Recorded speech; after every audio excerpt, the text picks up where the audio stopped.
starting off with cucumbers this morning, and we have a lot to do today.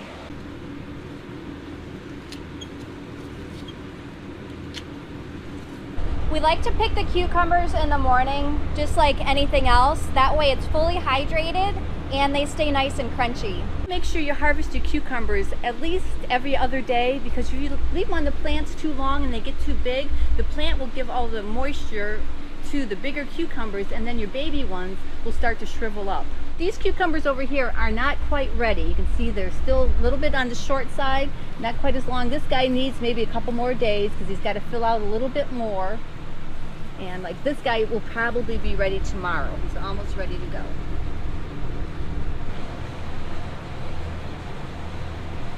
You want to make sure you get them at their optimal size and growth. And like, see this guy down here? See how his ribs are getting nice and filled out? He's got a good length, so he's ready to be harvested. So he'll make a nice cucumber. That sounded really stupid. Hi, I'm a nice cucumber. This is why we cut off the tendrils. They like to strangle each other and wrap around the cucumbers. So we just take them right off so we don't have that problem.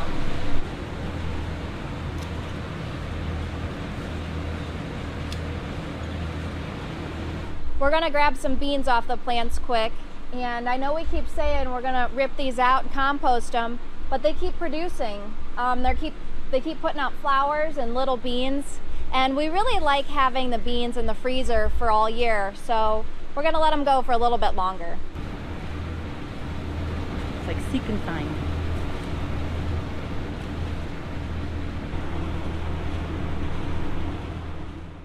So now we're going to wrap the cucumbers, and this is always Dad's job. So the first thing he's doing is taking off the flowers so it looks nice, and then kind of wiping them in case there's any dust or anything on them.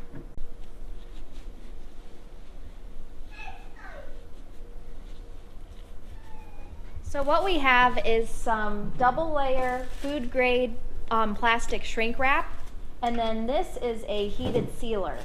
So what he does is make a little tube and then puts a cucumber in and seals it all in there.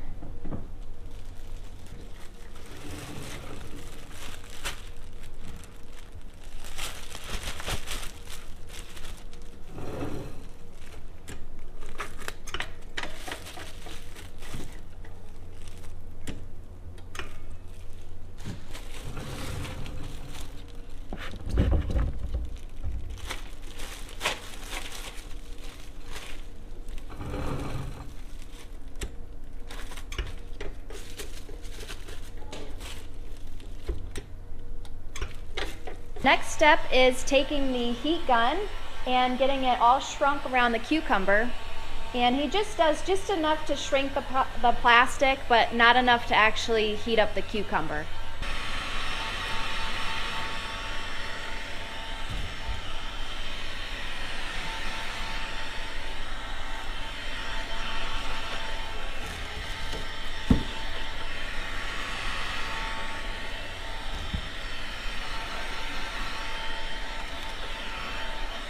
So he's not heating them up a whole lot, not getting it super tight on there, because after this he'll go and put a second layer on there to keep them really sealed.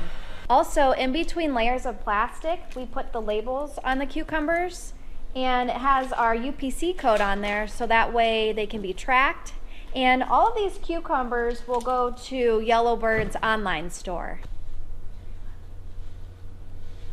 Okay, getting the second layer on there.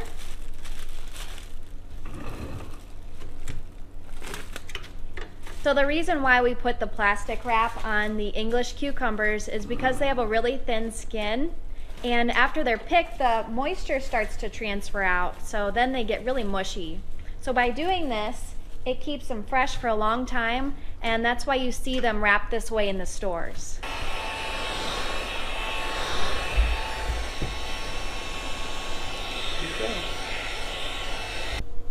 All right, into the cooler.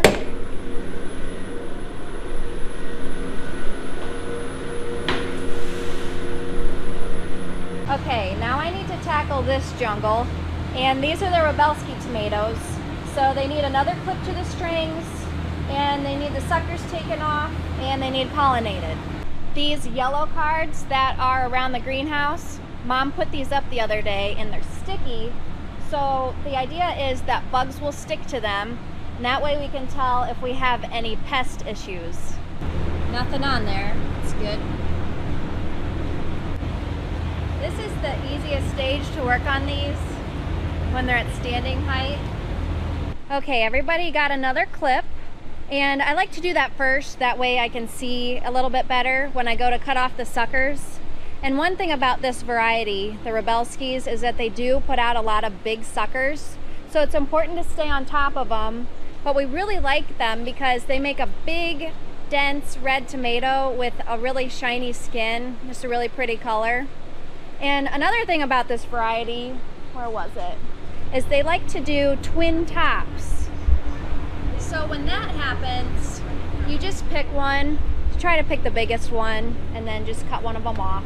Here's another one with a bit of a twin top. This side's a little bit bigger, and it has a flower cluster on it, so I'm gonna cut off this one.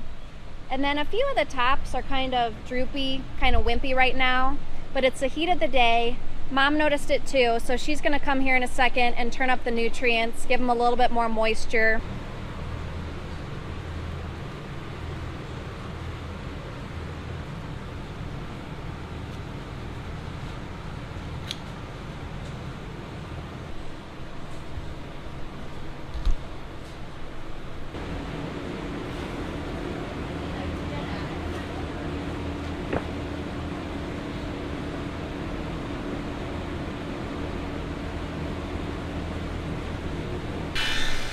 Time for Buzz Buzz.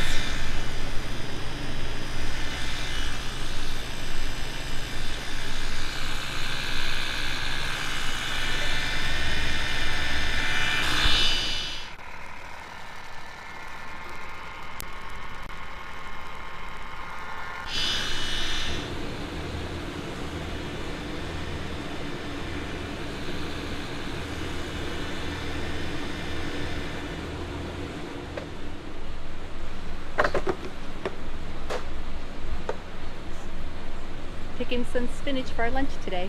Yum.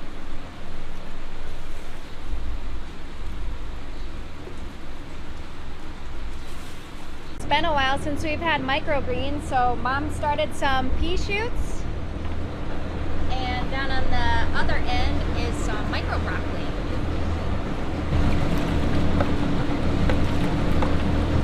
Gotta get some carrots for the salad along with a cucumber. Pretty good here. Oh, that one looks nice. Yeah.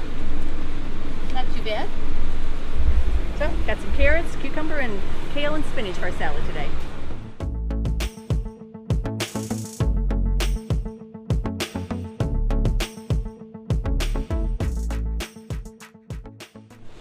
That was a good salad. Can't get any fresher than that.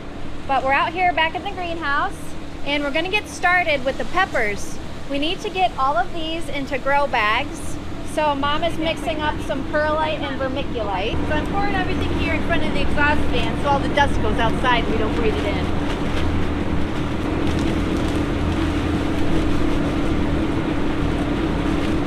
We're going to use some nutrient water to wet down the vermiculite and perlite before we start mixing it so it keeps the dust down.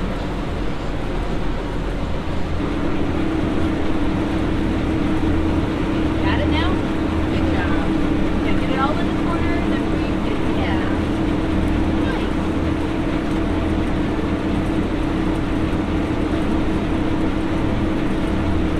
Okay, let's see if it's pretty good. Mix it up a little bit. Dust down. Yeah. See, it's not so dusty. Mom just pulled these out of the nursery, and these are the bell peppers and jalapenos and a couple other kinds that we seeded a while ago, but they're ready to go into the grow bags and they have a good root system on them. We're using the 3-gallon grow bags. These are actually eventually going out to the high tunnel, and you fold over the top to give it a little rigid strength in the top so it doesn't collapse on you. And these grow bags, even though they don't look like it, they do stand up. This is Mom's mixture that they're using in the grow bags. It's 2/3 perlite, 1/3 vermiculite, just like we use in the Dutch buckets. The only difference is it gets all mixed up rather than layered.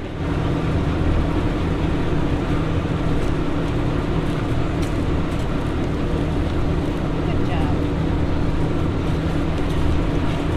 She likes to leave a little bit of room on the top up here, so when she goes to water them, the water doesn't just flow out the sides.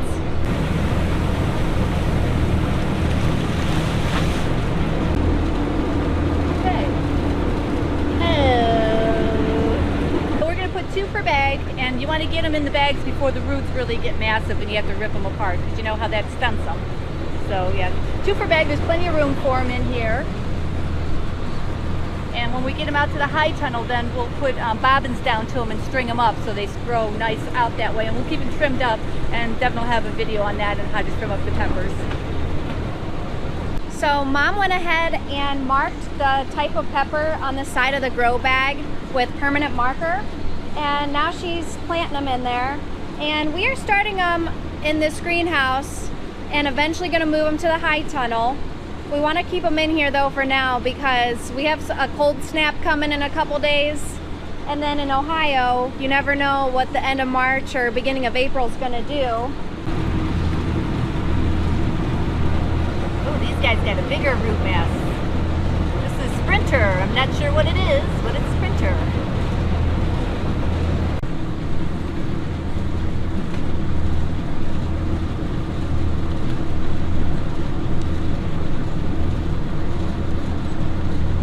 I think the Sprinter is the red bell pepper.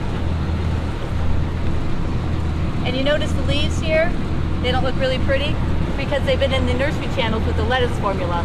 So they need the vine crop formula.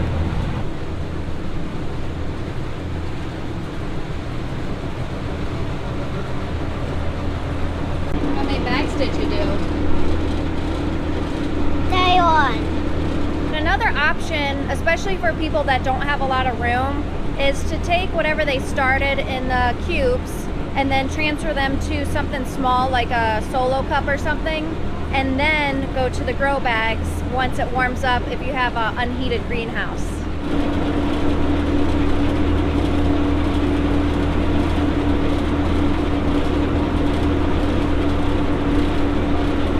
These are going to need a little extra care.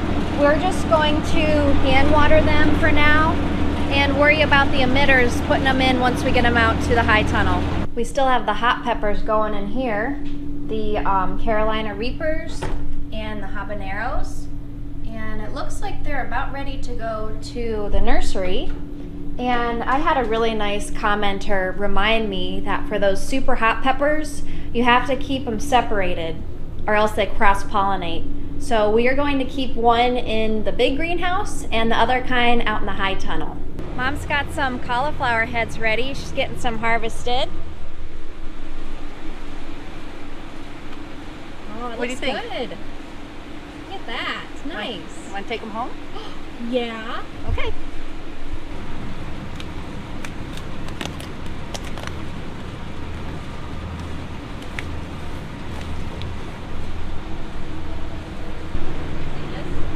So broccoli? Yeah. We're just starting.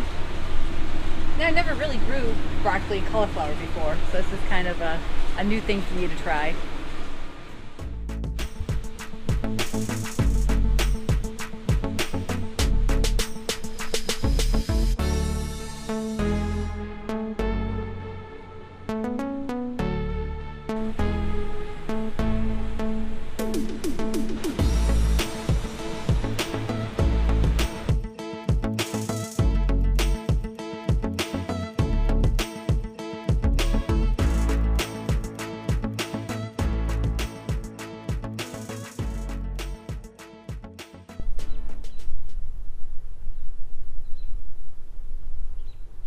A new calf was born the other day. Haven't gotten a good look at her yet.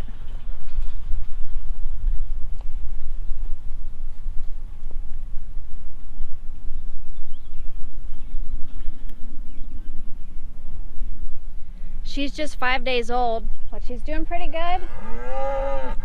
Oh. It's a bull calf. It was his mom's first calf too, and she's doing a good job. Hey, girl. There's Daddy. That's George.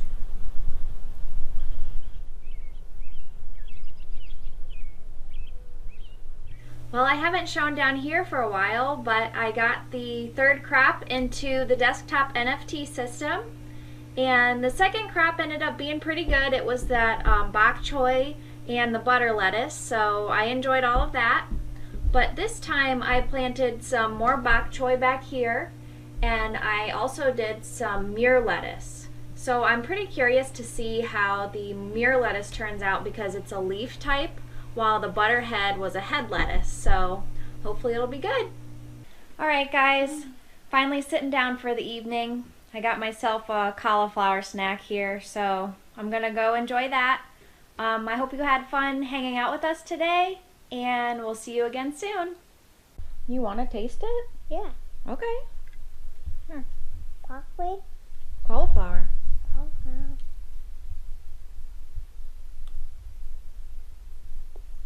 Mmm. You like it? Mm. It's good. Probably not.